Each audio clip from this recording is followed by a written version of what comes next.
Nous avons appris la disparition du légendaire Jim Shooters. Jim Shooters, son nom est évidemment associé aux comics, notamment aux comics Marvel, puisqu'il en a été éditeur en chef et qu'il a été un des scénaristes les plus foisonnants. Il n'avait que 73 ans, ce qui n'est pas si vieux que ça. C'est une lourde perte pour l'industrie des comics, puisqu'il a marqué son empreinte dans l'histoire des comics et de Marvel, au poste à la fois d'éditeur et de scénariste. C'est lui qui a pendant des années scénarisé par exemple la série Avengers dans les années 70, et c'est lui qui a créé par exemple le New Universe. Mais la chose qui pour moi est la plus marquante, c'est évidemment les guerres secrètes. Et oui, Jim Shooters, c'est lui le responsable de ce qui restera certainement un des meilleurs crossovers, un des plus marquants pour ma génération, et peut-être ce qui est le premier crossover de grande échelle avec les personnages Marvel. Hasard du sort, vous le savez, le deuxième tome des Guerres Secrètes 2 vient de sortir chez Panini Comics, 9 épisodes avec cette saga cultissime du Beyonder. C'est magnifiquement illustré par Al Milgrom. Vous allez pouvoir redécouvrir le talent et le génie de ce scénariste qui a tout cassé dans ce run historique, qui a marqué mon esprit et qui a façonné mon amour des super-héros.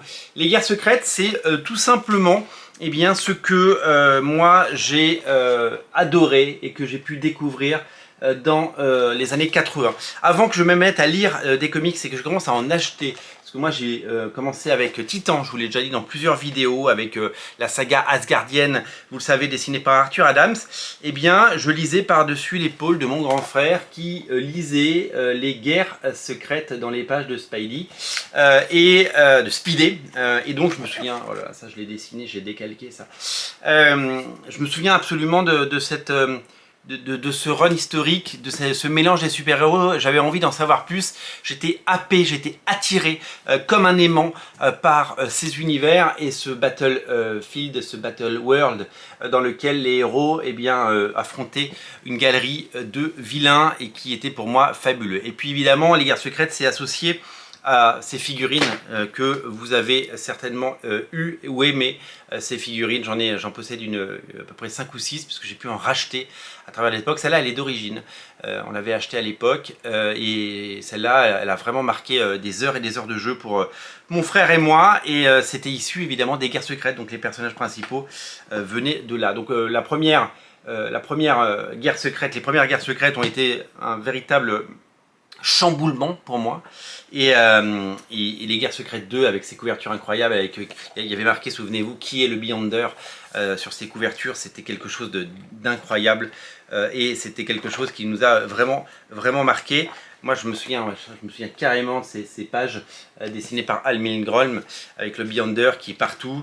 Il était charmant, il était charmeur, il était beau gosse avec son mulette de l'époque. C'était évidemment un comics des années 80 et il avait bien entendu toutes les caractéristiques. C'était quelque chose d'étonnant, on voulait savoir qui était ce personnage et surtout du coup il était plus fort que tout le monde et il fallait que les héros et les méchants s'unissent pour l'affronter et le vaincre. Donc c'était vraiment quelque chose de marquant. Voilà, donc il nous a quittés, encore une légende qui nous quitte.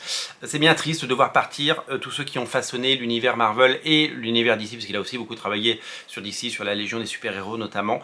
C'est bien triste de voir partir tout ça et que ces pages se referment une après une. Nos pensées vont évidemment à sa famille et je serais vraiment ravi, parce que je viens de faire l'acquisition des Guerres Secrètes 2. Je serais vraiment ravi de replonger là-dedans, à la fois en hommage, et c'est surtout pour me rappeler combien cet auteur nous a fait rêver. Merci pour tout, Monsieur Shooters, et vraiment, mille merci, parce que c'est grâce à vous, je pense que j'aime les comics notamment. Merci pour tout, et vraiment, voilà, un profond respect éternel, et j'espère que votre travail aura inspiré des gens et aura fait du bien, parce que vraiment c'était magnifique. Merci Monsieur Shooters, et puis voilà, je vous souhaite une bonne journée, et lisez des comics et lisez du Jim Shooters, parce qu'il y a vraiment des choses. Vive les comics, vive les auteurs de comics, salut.